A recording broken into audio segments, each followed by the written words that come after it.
commencer cette vidéo, on va vous raconter la petite anecdote. On est lundi, il est quasiment 18 h. Et en fait, nous avons fait cette vidéo à 6 h ce matin. J'ai demandé à Steph de venir à la maison pour boire un café, puis je lui dis viens, on va faire une vidéo sur la communication du runner. On a passé quand même, je pense, 40 minutes, 30 minutes. Bien 45 même. 45 Ah oui, oui. Bon, une super vidéo, mais que vous n'entendrez jamais parce que j'avais oublié d'appuyer sur le bouton qui déclenche l'enregistrement. On va essayer de faire aussi bien. Donc on a eu une bonne conversation tous les deux, mais juste une. Bon, alors, dans un premier temps, je vais aborder plusieurs points qu'on retrouve souvent chez le yin. En tout cas, moi, c'est ce que j'ai vécu à chaque fois et j'ai demandé à Steph de participer à cette vidéo pour qu'il vous donne son point de vue et comment il a ressenti les choses. Je vais aborder le fait de ne pas répondre tout de suite à vos messages ou vos appels, voire de ne pas répondre du tout. De la communication par les émoticônes. Je sais qu'il y a beaucoup de gens qui me disent qu'ils ne comprennent pas ce type de communication. Ensuite, je vais aborder le fait de répondre aussi un peu à côté de la plaque quand on est émotionnellement envahi en tant que yin. La suppression aussi de nos propres messages. Et puis après, je finirai par le fait d'avoir une communication sans vraiment prendre des pincettes dans ce qu'on va dire.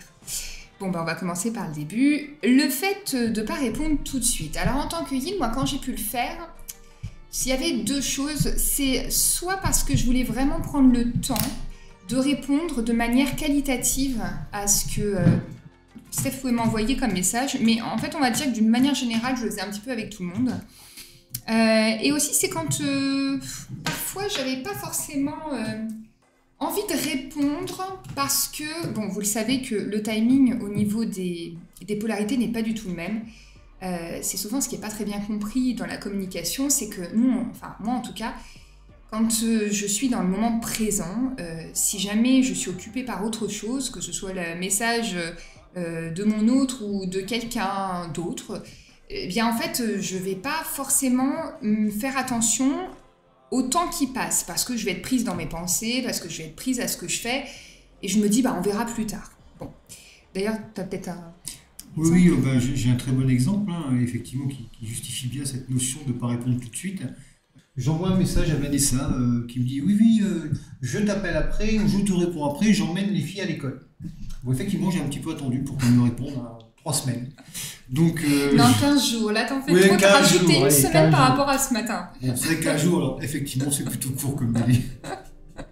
Alors, il faut savoir que quand moi je disais après, bon, déjà j'étais en lien avec Steph pour le boulot, mais j'évitais forcément les contacts qu'on pouvait avoir en dehors et bon, on s'appelait déjà beaucoup pour le travail et c'est vrai que ce jour-là, j'étais pas spécialement dans l'ambiance de lui répondre parce que j'avais pas envie d'être confrontée à ce que je pouvais ressentir émotionnellement, donc je lui ai dit après. D'une manière générale, le après, bon, bah pour moi c'est après quand je me sentirais disposée à répondre, non pas qu'il passe pas en priorité, mais finalement je ne me voyais pas répondre là dans l'instant, surtout j'avais vraiment mes filles à emmener à l'école. Et puis finalement, de fil en aiguille, j'ai été embarquée dans le boulot, dans tout ce que j'avais à faire, et puis je ne me sentais pas de le faire sur l'instant, mais je l'ai quand même fait au bout de 15 jours. Oui, mais je crois que c'est là la première des différences, c'est ces fameux, les mots qu'on appelle, je sais pas comment on appelle ça, les adjectifs spatio-temporels, hein, où on dit après, je te rappelle tout de suite, ou dans un instant. Ben, on voit que c'est pas du tout la même notion entre nous yang, ou après c'est après que j'ai fini d'amener les filles, donc potentiellement on se crée même une espèce de chronomètre. Ouais, bon, elle devrait me rappeler dans un quart d'heure. Oui, effectivement, on n'a pas du tout les mêmes notions de temps, ça c'est sûr. Après, la deuxième chose, c'est de ne pas répondre du tout. Quand moi j'ai pu faire ça, c'est parce que je me sentais pas à l'aise avec ce qui était écrit, ou alors que j'avais pas envie de rentrer en conflit dans ce que Steph pouvait me dire. Et c'est pas vraiment une fuite, hein, c'est parce que je ne savais pas sur le moment comment dire les choses, donc je préférais me dire, je vais mettre un temps d'arrêt, ça va permettre de calmer peut-être moi déjà émotionnellement ce que je ressentais, et de rechoisir un moment pour en reparler. Parce qu'il faut savoir que le yin, je vous l'ai déjà dit dans d'autres vidéos, on a cet interrupteur off en nous, mais c'est vraiment utile, hein, c'est-à-dire qu'on ne se laisse pas embarquer comme dans ce qu'on peut voir dans tous les couples, à parler de choses sans vraiment qu'il y ait de solutions et qu'en fait ça ne serve à rien. Non, en fait, le fait est que tout ce qui est inutile pour nous, on va pas y aller. Donc c'est vrai que quand il y a des choses où je savais pas quoi répondre, ou pour moi il n'y avait pas de réponse, ben pour moi ça nécessitait pas que j'envoie un message, même de manière normale. Hein. Des fois tu m'envoyais un message, je vois pas de réponse, bon bah je réponds pas, c'était pas grave pour moi. Oui, et puis bah, ça met le yang en tout cas dans une espèce d'inconfort et puis de frustration parce que oui, moi d'ailleurs le souvenir que j'ai c'est quand avant que je te livre réellement mon amour pour toi pour être clair, c'est que je t'avais envoyé plusieurs fois, je disais pas que je pense à toi mais je disais penser. Et tu me répondais pas sur ce terme. Jamais t'avais répondu. Jusqu'au jour où je reçois pensée partagée. Et c'était vraiment au bout d'un certain temps. Retrouvailles en fait. Sinon le fait de ne pas répondre, oui c'est vraiment le fait de ne pas ressentir une utilité à ce qu'il y ait plus que ce qu'on a déjà dit. Parce que le yin, il faut savoir que, bon, moi en tant que yin, j'étais souvent fatiguée et toute énergie que je pouvais utiliser et qui allait se rajouter à ma fatigue, bah, j'évitais. Donc des fois je préférais ne rien dire comme ça. Bah, ça évite peut-être les multiples messages derrière où finalement on se dit pas grand-chose.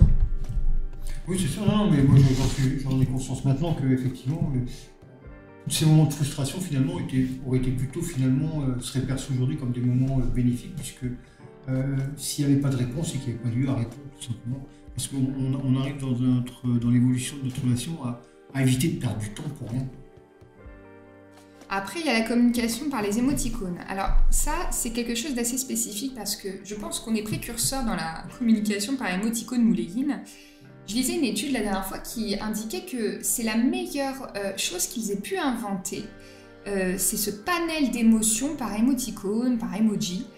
Et moi en tout cas, alors aujourd'hui je le fais toujours, mais parce que ça m'évite encore une fois de perdre du temps dans une réponse où je peux envoyer directement une réponse avec une émotion qui correspond à ce que je ressens. Et d'ailleurs, on voit à l'école aujourd'hui qu'on reconnecte les enfants à leurs émotions. On est dans un monde où on nous demande de communiquer, mais finalement, on ne sait pas dire dans quel état d'être qu'on est. C'est souvent là la problématique dans la communication d'ailleurs. Surtout entre les flammes jumelles. Et à l'école, pour ceux qui ont des enfants, aujourd'hui, on leur demande comment ils se sentent. Quand ils font un travail, on va mettre un emoji avec un sourire. Si jamais c'est pas bien ou moins bien, ils vont mettre un emoji avec le bonhomme qui est pas content. Donc ça permet vraiment que l'enfant se connecte au ressenti de la maîtresse ou du maître. Et le matin, quand l'enfant arrive en classe, ça lui permet aussi d'exprimer comment il se sent. Et c'est vrai qu'en séminaire, nous, on avait été en formation quand on était manager avec un champion de ski de vitesse. Ouais, et qui du coup faisait du coaching pour les équipes et du coup nous avait demandé de mettre en place dans l'équipe la météo du jour. Météo du jour. Où tout le monde, avant nos réunions du lundi, devait faire un tour et nous dire comment il se sentait. Donc on voit bien qu'on va vers cette tendance à pouvoir communiquer simplement nos émotions et moi je trouve ça formidable de pouvoir par un émoticône, donner son émotion, son ressenti profond. Alors ce qui n'est pas toujours compris par le yang, parce qu'en général le yang il s'attend à ce qu'il y ait une réponse, le fait de s'exprimer montre une source d'intérêt. Mais finalement, c'est pas représentatif réellement de la réalité, chacun a sa propre réalité par rapport à ce qu'il va envoyer comme message. Et toi c'est vrai que des fois, tu disais ce matin d'ailleurs l'exemple quand on a fait cette fameuse vidéo, que du coup, par rapport aux émoticônes, quand tu m'avais envoyé... Je vois un cœur, par exemple. Ouais. Oui, après, c'est une question de traduction, puisque bizarrement, il y a un certain paradoxe dans ce langage des émoticônes qui finalement devrait arranger le yang, puisque le yang, sur un côté très cartésien, très simple, très terre-à-terre, c'est quand même très, très précis. Mais finalement, non, c'est une question, une histoire d'interprétation. Si moi, par exemple, j'envoie un cœur à Vanessa, enfin, en tout cas à l'époque surtout, j'envoyais un cœur, recevoir en échange un bisou avec un cœur, bon, pour moi c'était pas tout à fait la même chose, quoi. Moi un cœur ça voulait dire je t'aime, et puis un émoticône avec le bisou, bah, bon, c'était plus une marque d'affection, quoi. Mais bien sûr il y a le cœur, mais voilà, on n'a pas cette approche aussi profonde finalement, et alors que finalement, c'est très juste ce que dit Vanessa, c'est que, enfin, les lignes en tout cas, c'est que si on regarde bien dans le bisou avec le cœur, bah oui, il y a le cœur, donc en fait c'est une liaison entre le cœur et puis juste le bisou, finalement on a les deux, quoi. Oui, et puis c'est de la problématique aussi de donner de l'importance à une visualisation de l'amour qui est une croyance en fait. Hein. On a mis un cœur un jour pour dire c'est l'amour, ok, donc tout le monde se réfère à ça. Sauf que tout ce qui est peut-être plus profond dans l'amour, parce que ça regroupe plein de choses, l'amour, l'affection, la bienveillance, la tendresse, l'attention, enfin on peut y mettre plein de choses. Bah, ça en fait ça passe un peu inaperçu, alors que moi quand je lui envoie ce smiley avec ce bisou avec le cœur, pour moi c'est plus intense que d'envoyer juste un cœur que finalement tout le monde pourra envoyer. Ah, hier tu m'en as envoyé 3 du coup, donc oui. Après, il y avait le fait aussi de répondre des fois à côté de la plaque. Alors, c'est vrai que moi, je l'ai plus eu avec mon âme jumelle avant Steph, mais finalement, du coup, ça m'a fait comprendre comment je communiquais. Le yin a une sorte de timidité émotionnelle, c'est-à-dire que comme il ne connaît pas ses émotions, quand il a quelque chose qui vient le secouer à l'intérieur de lui, il fait tout pour pas que ça se voit. Et je me rappelle que parfois, quand on m'offrait un cadeau, je faisais tout pour éviter d'ouvrir le cadeau, de le poser quelque part, de parler avec la personne et finalement d'aller l'emmener vers autre chose, limite pour qu'elle oublie qu'elle m'avait offert un cadeau et pour que je n'ai pas à dévoiler finalement l'émotion devant la personne. Et ça, en fait, c'est quelque chose qui est assez, comment dire, ça pourrait être pour minimiser finalement le moment, pour qu'il soit moins émotionnellement envahissant. Et en fait, ça peut, avec toi, je l'ai fait, mais pas énormément. Quand, par exemple, quand tu as voulu m'exprimer tes sentiments, bon, nous, c'était facile, hein, le point d'accroche, c'était le travail. Et à chaque fois, je fuyais le moment où je sentais en pression qu'il allait me parler du fait qu'il commençait par me dire « mais t'es plus que ma sœur, t'es plus qu'une collègue, t'es plus qu'une amie ». Et là, oh, je me disais « stop, stop ». Tout de suite, je me raccrochais, mon point d'ancrage, c'était le travail. Ah oui, moi je le résumerai très simplement par une seule phrase, c'est Vanessa, j'ai envie de te déclarer mon amour. Et elle me répondait ah bah t'as raison, justement, parlons boulot. Voilà, c'était vraiment, il n'y avait même pas lieu il n'y avait même pas de réponse. Elle me dit non, c'est pas la peine de m'en parler, non, je suis pas prête à ce que tu m'en parles. Non, c'était directement passer à autre chose, directement. Oui, et puis c'est aussi difficile quand on n'a pas l'habitude de recevoir des émotions fortes, d'arriver à les accueillir tout en contrôlant, parce que finalement le yin essaye de contrôler ces émotions qu'il ne connaît pas. Hein.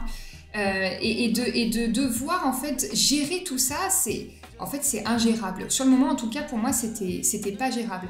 Et surtout qu'à ce moment-là, quand tu voulais me parler de l'amour que tu avais pour moi, c'était assez dur parce que, et d'une, je n'avais jamais entendu ces mots, et le jour où il l'a fait, en fait, ce qui s'est passé, c'est que j'ai pas pu, ça me faisait une douleur intérieure, même de lire son message. Ça avait commencé par donc tu es beaucoup plus qu'une amie, qu'une collègue, qu'une sœur. Et là, en fait, je lui disais stop, arrête, je veux pas lire, je peux pas. Et quand il m'a donné la seconde partie du message, en fait, ça m'a mise en colère parce que déjà, et d'une, j'étais pas habituée à recevoir ce genre d'amour. Et j'ai vraiment senti une douleur au niveau du cœur, comme si c'était quelque chose qui n'était pas possible, et donc ça ne servait à rien d'en parler.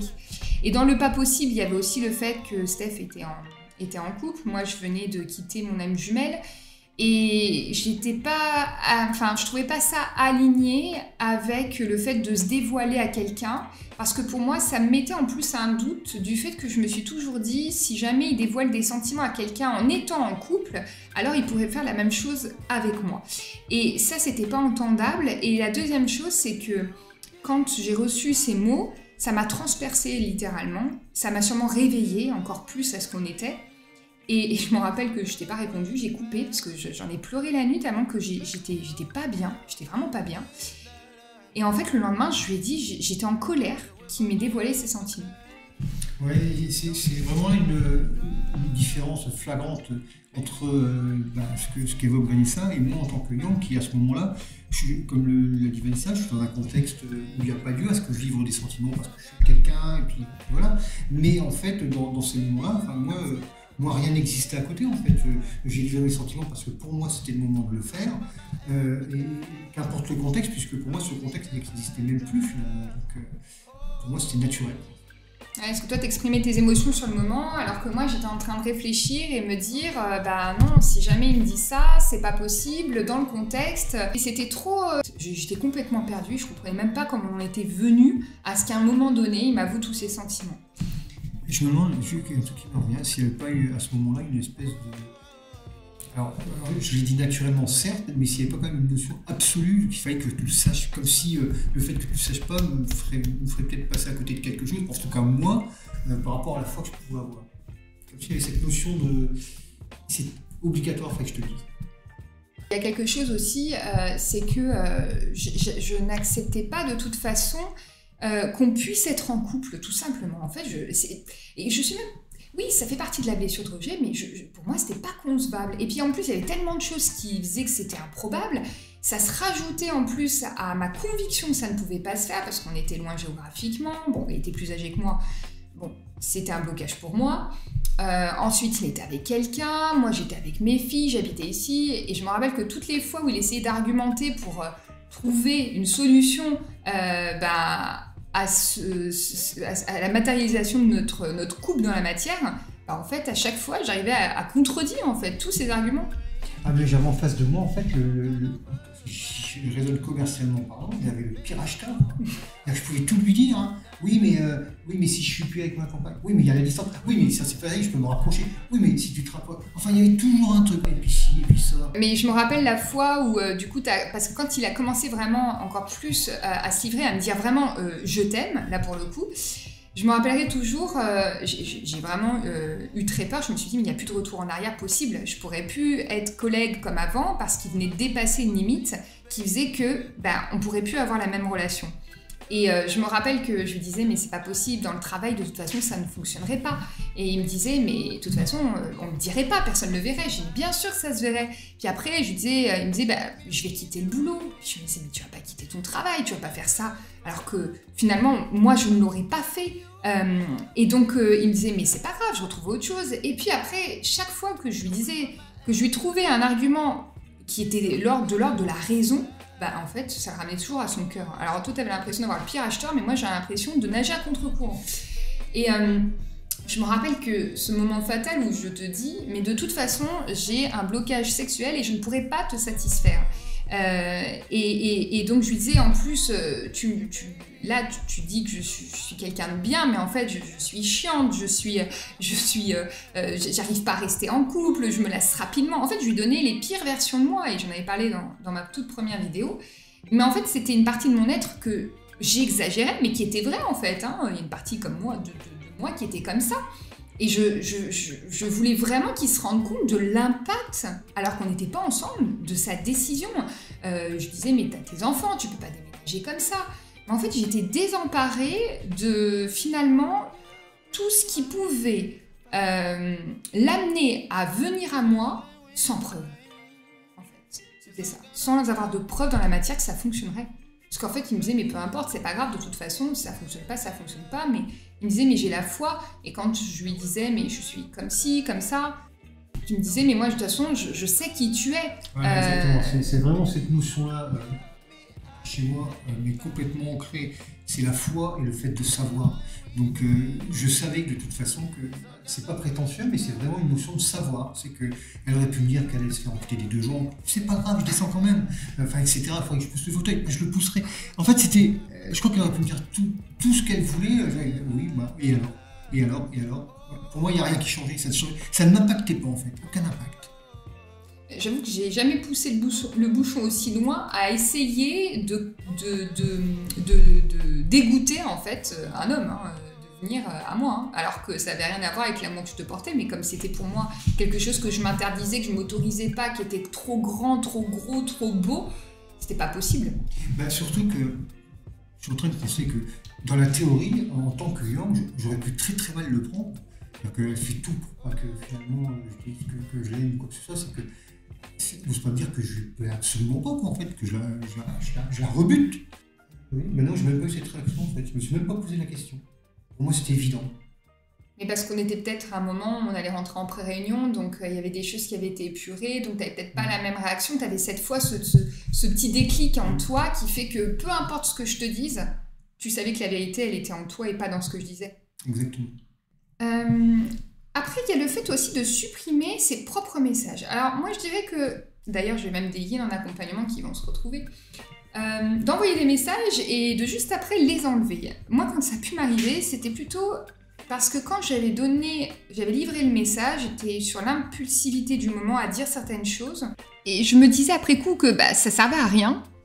Ou alors que je les avais dit d'une manière où je pensais que ça pourrait du coup vexer l'autre.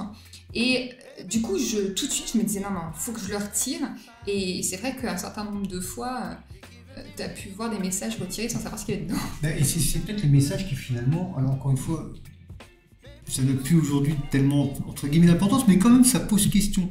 Et quand on n'est encore pas vraiment totalement guéri, enfin en tout cas bien avancé, c'est une frustration mais terrible. Alors elle m'a envoyé un message, mais elle l'efface. Alors si le message traduisait son amour, si elle l'efface, c'est peut-être qu'elle regrette ce qu'elle a écrit. Par contre, si c'est un message, alors on se perd finalement, et puis on se pose tellement de questions, et on sait pertinemment finalement qu'on n'aura jamais la réponse, que c'est finalement une espèce de torture. Donc ça, je crois que c'est les messages. Il vaut mieux ne pas en avoir, même si c'est déjà très frustrant, que d'avoir un message et qu'il soit retiré avant qu'on ait pu le voir. Alors ça, je crois que c'est... Moi, je crois que c'est les messages les pires. Alors que nous, en fait, souvent, on va voir qu'il y a un message qui arrive. Alors, c'est l'inverse, en fait, c'est un effet miroir. Le yang attend que le yin lise un message que, pour la plupart du temps, nous avons lu, mais comme ils apparaissent en notification, pour ma part, je les vois. Et si c'est pas une urgence, je me laisse le temps de répondre. Et je me dis que de toute façon, si jamais je l'ouvre, la personne va le voir, que ce soit mon autre ou quelqu'un d'autre. Hein, et que si jamais elle voit que je réponds pas, forcément qu'elle peut mal le prendre. Donc, je ne réponds aux messages que quand je les lis en conscience, c'est-à-dire, ok, je prends le temps de le lire et d'y répondre. Alors que, moi, c'est vrai que tous les messages que tu m'envoies, en notification, je les lis, mais si je suis occupée à autre chose, je ne l'ouvre pas pour pas faire attendre et je réponds quand vraiment je suis, disposée réellement à être dans mon énergie, dans ma réponse. Mais d'ailleurs, c'est un point de repère dans l'avancement du travail qu'on peut faire. Parce que moi, au tout début, un message que j'ai envoyé, il y a eu tout début, avant vraiment qu'on soit vraiment complètement dans cette relation, il y a eu ces temps passés au téléphone, etc. Donc ça, et ensuite, il y a eu une étape où les messages n'étaient pas lus, enfin en tout cas à l'instant où je l'envoie. Alors, je ne demande pas si dans la seconde, mais quand le message n'est pas lu d'un quart d'heure, d'une demi-heure, là on se pose des questions. Alors pourquoi elle ne répond pas, qu'est-ce qu'il a ce message, qu'est-ce qui ne va pas, etc. Donc effectivement, c'est une frustration supplémentaire. On est vraiment très frustrés les Yang à un certain moment. Mais c'est vrai qu'aujourd'hui, grâce finalement à tout ce travail, et puis grâce à la compréhension que je peux avoir en tout cas de Vanessa en tant que Yin, c'est que maintenant quand elle ne me répond pas, même si je regarde, je continue quand même à regarder si ça a été lu ou pas, mais je sais que si elle ne le lit pas, c'est pas parce qu'elle ne veut pas le lire, c'est tout simplement parce qu'effectivement, elle a autre chose à faire. Elle n'est pas dans l'instant de lire le message. Oui, puis en plus, je t'ai dit comment je fonctionnais, donc maintenant tu le sais. Voilà. Tu le sais. Et c'est vrai que le fait de communiquer avec l'autre, de savoir comment il est, puis toi, t'es plus non plus dans cette attente, donc forcément, toi non plus, je suis sûre que des fois, tu réponds pas forcément au moment où je t'envoie les messages. Oui, parce que c'est plus devenu une espèce d'outil de rapprochement. Avant, pour moi, c'était ça. Ça devait être un outil de rapprochement qui faisait que si Vanessa répond tout de suite, c'est qu'elle est en amour avec moi, enfin, on est dans le truc. Alors qu'aujourd'hui, non. Aujourd'hui, je pense qu'on est vraiment passé à autre chose et que, bien sûr, que ça, moi, je ne cache pas, aujourd'hui, les messages, je regarde toujours parce que j'ai toujours autant de plaisir à les recevoir, bien évidemment, mais autant qu'avant, sans aucun... même plus peut-être encore, mais j'ai plus du tout la patience d'un message. J'ai pas d'impatience, j'ai plus d'impatience. Après, dans le fait de répondre à un message sans passer par le message conventionnel, de dire bonjour. Alors ça, c'est vrai que ça nous arrivait, en fait, comme je vis dans l'instant présent, des fois, je ne vois pas qu'un message m'a été envoyé la veille, pour des personnes, par exemple, avec qui je suis en séance la journée, et puis je le vois le lendemain, je me dis, j'ai oublié de répondre, et en fait, je continue le message comme si c'était pas passé une autre journée entre-temps. Et ça, c'est vrai qu'il y a quelque temps... toi, c'est dans un message que je t'avais dit le matin, parce qu'à un moment donné, il me disait toujours « bonjour mon amour ». Donc, au bout d'un moment, j'ai été dans cette habitude de dire toujours bonjour alors qu'on se voyait 5 minutes après pour prendre le café. Et un jour, je lui dis « tu viens prendre le café ?» Et là, il l'a mal pris. Et en fait, moi, pour moi, c'était inutile de dire bonjour, alors que juste après, je pouvais lui dire en face et finalement profiter du moment pleinement avec lui. Oui, d'ailleurs, c'est un très bon exemple de l'inutilité parfois de la frustration du yang qui se crée par des détails. Effectivement, bonjour mon amour, euh, par message, alors que moi pour venir voir Vanessa, j'en ai exactement mon train pour environ 20 secondes. Il vaut mieux quand même faire 20 secondes, répondre par 20 secondes de marche à un tu viens, alors qu'il n'y a pas eu de bonjour, puis la serrer dans mes bras, puis dire bonjour mon amour en face. Ouais, c'est comme un peu le je t'aime, c'est-à-dire que moi je dis rarement je t'aime, et au début toi, tu me le disais souvent, et je lui disais mais en fait je le sais, et t'as pas besoin de me le dire pour me rassurer. J'avais l'impression que des fois il voulait me rassurer par un je t'aime, je sentais pas qu'il vibrait de la même manière que certains autres, et moi quand je lui disais je t'aime, de la même façon, je lui disais j'ai pas envie que tu me répondes, parce que quand je te le dis, il est précieux ce je t'aime, parce que je l'utilise pas tout le temps, et il est dans une certaine vibration. Et je ne dis pas les je t'aime comme ça parce que pour moi ce sont des mots. Alors les mots évidemment ont un sens profond puisque les yin sont beaucoup sur la sémantique des mots. De la même manière qu'ils vont utiliser un émoticône pour utiliser vraiment l'émotion qui correspond le plus à ce qu'ils ressentent. Et chaque chose qu'on peut dire n'est pas un hasard et il est bien choisi. Et souvent, je disais, mais finalement, le je t'aime, combien de fois j'ai pu le dire avant? Combien de fois on a pu me le dire? Est-ce que pour autant la personne m'aimait? Ou est-ce que pour autant je l'aimais? Bah, pas sûr à tous les coups. En tout cas, à un moment donné, je sentais que je vibrais plus avec ce mot-là. Et je préfère le garder précieusement plutôt que de le dire comme si je demandais à une boulangère une baguette de pain. Et d'ailleurs, je crois que c'est un piège que crée aussi le yang, parce que même lui, lorsqu'il reçoit un je t'aime, il lui donne la même valeur que ses je t'aime à lui. Il le dit peut-être plus par habitude finalement. Attention, il y a toujours de l'amour, c'est pas la question, mais il le dit plus par habitude, comme s'il fallait le dire. Mais moi, je peux vous assurer que depuis quand même un certain temps, je sais pas depuis combien de temps, mais je le dis beaucoup moins. Mais je sais que quand je le dis, même moi, je le perçois différemment. Je suis sûr que même Vanessa, je ne peux pas parler à ta place, mais je pense que quand je dis un je t'aime, aujourd'hui, je pense qu'elle le ressent beaucoup plus qu'un je t'aime qui était un moi aussi je t'aime. Le yin est là, je pense, pour aussi arrêter avec certaines habitudes. C'est pas un manque de respect, souvent vous avez. Le yang peut prendre ça comme un manque de considération, un manque de respect, comme quand on prend pas le temps d'écrire un message. Mais non, c'est juste que dans notre état d'esprit, on va droit au but. Voilà. Et en fait, parfois, on n'y met pas les formes, mais c'est pas du manque de respect ou c'est pas contre vous, c'est qu'on a besoin de vivre les choses au moment où on les ressent. On a besoin de vivre les choses comme on les ressent. Et en fait, comme on n'arrive pas à se forcer, ça peut être parfois dire un message peut-être un peu plus tranchant, mais qui va exprimer exactement ce qu'on ressent. C'est juste que comme vous n'êtes pas habitué à ce mode de communication et qu'on n'exprime pas dans quel cas on va parler comme ça, ça peut être mal pris. En fait, c'est un jeu de blessures. Tout est une question d'interprétation de ce que l'autre va dire, de ce que l'autre va penser. Alors vous allez me dire, je sens dans les commentaires, mais qu'est-ce qu'on fait de tout ça? En fait, il n'y a rien à en faire. C'est simplement que la communication, elle est différente et ça, faut vraiment se le dire parce que ça ne changera pas. Maintenant, le yang, dans sa blessure d'abandon, va avoir besoin de beaucoup s'exprimer. Donc en retour, il va avoir besoin de comprendre ce que vit son yin et il a envie que le yin partage de la même manière, avec autant de mots, que son yang. Sauf qu'on le fait que quand on en a vraiment envie et que quand c'est vraiment nécessaire. Si c'est pas nécessaire, eh bien on va pas le faire. Ça veut pas dire qu'on vous priorise pas ou qu'on se fiche de vous. C'est juste qu'on garde cette énergie, parce que le yin est souvent fatigué de trop se disperser. Donc en gardant cette énergie, ça nous permet de canaliser et d'aller à l'essentiel.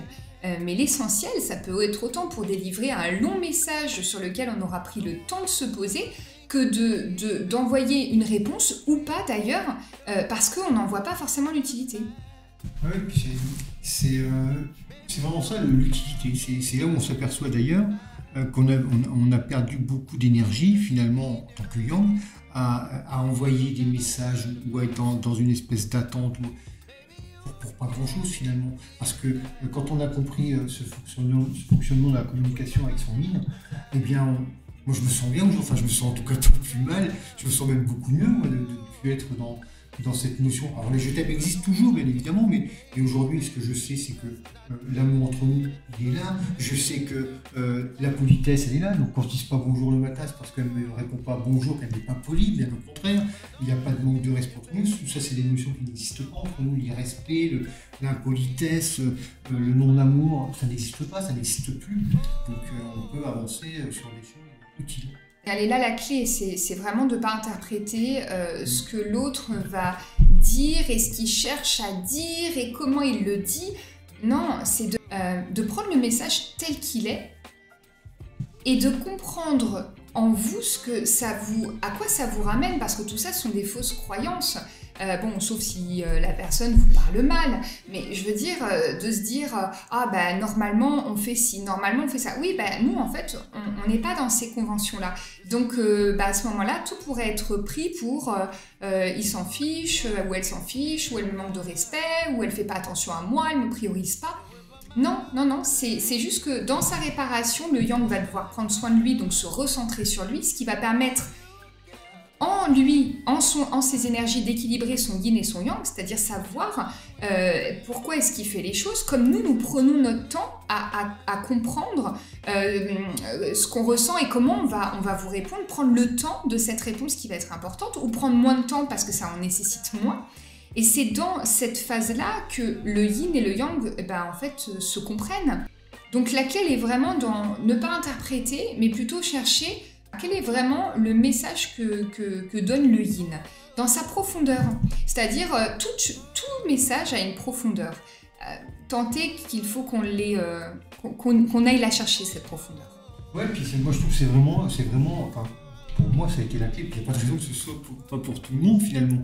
C'est que la clé elle est là, quoi. Elle est vraiment dans la compréhension de ce moyen de communication avec le yin, ce qui permet en tout cas à nous en tant que yang de tout vraiment, enfin moi ça a été le cas vraiment de tout dédramatiser, quoi, d'éviter de se faire des scénarios sur des choses improbables. Donc rester simple, prendre le message tel qu'il vient, et puis on en comprend tout de suite le sens finalement sans se torturer l'esprit. Voilà, écoutez, on espère que vous avez aimé cette vidéo.